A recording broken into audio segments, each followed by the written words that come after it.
Okay I थी HDFC bank पे आपका कमेंट भी हो गया, बैंक्स पे आपका कमेंट हो गया, निफ्टी पे कमेंट हो गया। राहुल जी, मैं बात करूंगा रिलायंस के बारे में। अगेन, रिलायंस से बातचीत करने से पहले स्टैंडर्ड डिस्क्लेमर आपकी स्क्रीन पे है। चैनल का स्वामित्व अपना रिलायंस इंडस्ट्रीज होल्ड करते हैं। एक तो इसकी ट्रेजेक्ट्री प्लस में इंडेक्स पे इसका जो इम्पैक्ट होगा उसकी ट्रेजेक्ट्री को जानने की कोशिश कर रहा हूँ। राहुल, बहुत अच्छा कंट्रीब्यूशन था रिलायंस का। मुझे याद है जब मार्च में ये तेजी शुरू हुई, रिलायंस का भाव था करीब करीब 2,000 रुपए। मार्च 21 को इसका भाव इस हाई के साथ हुआ 19 जुलाई को 2622 का। एक इवेंट आके निकल गया, एक प्राइस डिस्कवरी जियो फाइनेंशियल सर्विसेज की हो गई, वो अब एक अलग भाग है। अब ये 10 डिमा 20 डिमा की ट्रेजेक्ट्री को भी वॉलेट करने को तैयार नहीं है। इस कंसोलेशन को आप क्या नाम देंगे और कैसे प्रोजेक्ट करेंगे अपने टारगेट्स पे?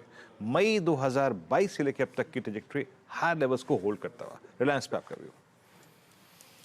जी हाँ वीरेंद्र जी, देखिए रिलायंस के अंदर तीन चीजें हो रही है। एक तो इसका ओपन इंटरेस्ट जो कंबाइंड ओपन इंटरेस्ट है तीनों कॉन्ट्रैक्ट्स का, वो 68% ऊपर है पिछले 10-11 सेशन में। इनफैक्ट 70% क्रॉस हो चुका है कल का, अगर 3% एडिशन गिने तो। ये शार्पेस्ट राइज है पूरे लास्ट 12 महीनों में, तो काफी बड़ा यहाँ पर एक तरह से मेगा बिल्टअप है रिलायंस के अंदर। दूसरी बात यह है, रिलायंस का पुट कॉल रेशियो 0.37 था एज ऑफ यस्टरडेज क्लोजिंग, यानी कि पुट कॉल रेशियो जो है हेवीली ओवरसोल्ड है। काफी एग्रेसिव कॉल राइटिंग हो रही है स्टॉक के अंदर, काफी वन साइडेड ट्रेड हो चुका है यहाँ पर। और मुझे लगता है कि जब भी एक्सट्रीम्स आते हैं मार्केट के अंदर तो मार्केट्स रिवर्स करते हैं, स्टॉक्स रिवर्स करते हैं। और तीसरी जो बात यह है कि पूरे अगस्त महीने में 20 दिन का जो मूविंग एवरेज है रिलायंस ने डिफेंड किया है। 3 अटेम्प्ट हुए इसे ब्रेक करने की, लेकिन डिसाइसिव मूव उसके नीचे देखने को नहीं मिला।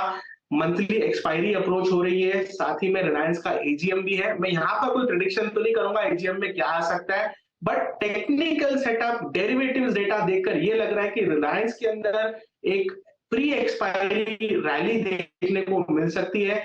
मेरा यह मानना है कि 2475 अगर क्लोजिंग बेसिस में ब्रेक नहीं होता है तो 2650 तक के लेवल्स रिलायंस में देखने को मिलना चाहिए। अगर आप इन्वेस्टर भी है तो मेरे हिसाब से 3000 से लेके 3200 तक के लेवल, जो हमारा निफ्टी का 20,800 का टारगेट है, उसके साथ कोइंसाइड करता है। तो एज एन इन्वेस्टर भी आपको इसमें बने रहना चाहिए। एज अ ट्रेडर ऑब्वियसली आपकी पोजीशंस होगी, काफी फेवरेट काउंटर है और इंडेक्स हैवी वेट है, तो मेरे हिसाब से यहाँ पर गौर फरमाना चाहिए 2650 तक के लेवल्स आने की अच्छी खासी संभावना है। ओके अच्छा राहुल जी, रिलायंस पे आपकी कमेंट हो गई। अगेन ये डिस्क्लेमर आपकी स्क्रीन पे, प्लीज इसको हमेशा अपने जहन में रखिएगा। इस चैनल का स्वामित्व प्रबंधन रिलायंस इंडस्ट्रीज होल्ड करते हैं, but since it's hold substantial weightage in index बात करना लाजमी है। मिड कैप्स का शोर था Rahul ji. I mean mid caps ने बहुत अच्छा मूव दिया जब इंडस्ट्रीज बैकफुट पे थे। मिड कैप्स में एक दो थीम्स जो आपको बहुत इंप्रेस कर रही हैं, जो कि बहुत पैसा बना के दे सकती हैं, क्योंकि हमने एक चीज देखी है बाजार में, बाजार 52 वीक हाई को, ऑल टाइम हाई को लेने में ज्यादा इंटरेस्टेड है, हिचकिचा नहीं रहा है। इसका एक बहुत अच्छा इंस्टेंस है पॉलीकैब, एस्ट्रल। आपका व्यू कुछ और ऐसे सेटअप स्टॉक्स? देखिए अनु जी, मेरे हिसाब से 3 सेक्टर्स हैं जिनमें एक तरह से मूव अभी तक शुरू भी नहीं हुआ है। देखिए मैं जिन सेक्टर्स की बात कर रहा हूं वो सेक्टर्स हैं जो लॉन्ग टर्म चार्ट्स पर बड़े करेक्शन दे चुके हैं। और देखिए अब आपको अगर एज एन इन्वेस्टर बड़ा व्यू लेकर चलना है तो वहीं पर सबसे बड़ा रिटर्न जनरेशन होगा। तो मैं बात कर रहा हूं यहाँ पर सबसे जो प्रेशर में है वो एक तरह से व्हाइट गुड्स है। व्हाइट गुड्स में वोल्टास हमें काफी अच्छा लगता है। इनफैक्ट मल्टीपल इनफैक्ट काफी क्रूशियल लेवल से एक बाउंस बैक हमने देखा था इस महीने में, एक पुल बैक आया वापस, लेकिन मेरे हिसाब से स्टॉक 800 के आसपास बेस बना चुका है। और मेरे हिसाब से अगर आपका 12 महीने का व्यू है तो यहाँ पर मुझे लगता है कि जो इसके ओल्ड ग्लोरी डेज के लेवल थे तकरीबन 1200 रुपए तक के, मुझे लगता है कि टारगेट्स आते हुए दिख सकते हैं। एक 600 माफ कीजिए 730 का स्टॉप लॉस लगाइए क्लोजिंग बेसिस पर, और इसमें इन्वेस्टमेंट करने की राय रहेगी।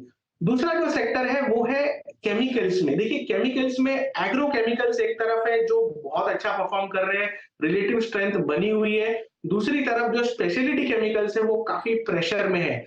मेरे हिसाब से यहाँ पर एक बास्केट अप्रोच लेकर चलना चाहिए, जहां पर आप तकरीबन 70% ऑफ द पोर्टफोलियो आप स्ट्रेंथ के साथ जाइए, यानी कि कोरोमंडल, पीआई इंडस्ट्रीज, एसआरएफ, जो एग्रो केमिकल साइड में काफी अच्छे सेटअप है, उनमें पोर्टफोलियो बनाइए। साथ ही में थोड़ा स्पेशलिटी केमिकल्स में मेरे हिसाब से दीपक नाइट्रेट में देखना चाहिए। मंथली चार्ट्स पर ये स्टॉक में काफी यहाँ पर एक तरह से टाइम स्पेंड हुआ है। मुझे लगता है कि इवेंचुअली 12 महीने के टाइम फ्रेम में अगर आप लेके चले तो मैं सरप्राइज नहीं रहूंगा कि आपको तकरीबन 25 से 30% रिटर्न स्टॉक में बनाने को मिले। तो केमिकल्स पे मुझे लगता है कि एक तरह से पोर्टफोलियो अप्रोच लेकर, बास्केट अप्रोच लेकर इन्वेस्ट करके चलना चाहिए। केमिकल्स यहाँ पर रिवर्स होता दिखता है। लास्टली तीसरा जो सेक्टर है, जो मेरे हिसाब से काफी कंसोलिडेशन के बाद ये भी निकलता हुआ दिख रहा है, वो है शुगर। शुगर सेक्टर में मल्टीपल चार्ट्स पर लॉन्ग टर्म, मीडियम टर्म और इनफैक्ट शॉर्ट टर्म में भी सारे यहाँ पर कंफर्मेशन देखने को मिल रहे हैं। सेक्टर लीडर बलरामपुर चीनी रिलेटिव बेसिस में सबसे, अगर मैं बोलूं कि शुगर सेक्टर का एचडीएफसी बैंक है ये, तो अगर किसी को सेफ्टी चाहिए तो बलरामपुर चीनी में इन्वेस्ट करें। अगर आपको थोड़ा हाई बीटा प्ले चाहिए तो मुझे लगता है त्रिवेणी इंजीनियरिंग में फोकस करना चाहिए। यहाँ पर चार्ट्स बहुत ही बेहतरीन है। 20% अपसाइड मुझे लगता है बलरामपुर चीनी में, तकरीबन 30% अपसाइड त्रिवेणी इंजीनियरिंग में देखने को मिल सकती है। तो एज एन इन्वेस्टमेंट मुझे लगता है कि ये 3 एरियाज ऑफ द मार्केट है जहां पर आने वाले 12 महीने में आपका यहाँ पर अच्छा मुनाफा बन सकता है। ओवरऑल मार्केट देखिए, ट्रेडिंग के हिसाब से मोमेंटम एरियाज में हम डेफिनेटली ट्रेडिंग करके काम करके चल सकते हैं, but from a value perspective हमें लगता है कि ये 3 पॉकेट्स है जहां पर वेल्थ क्रिएशन हो सकती है।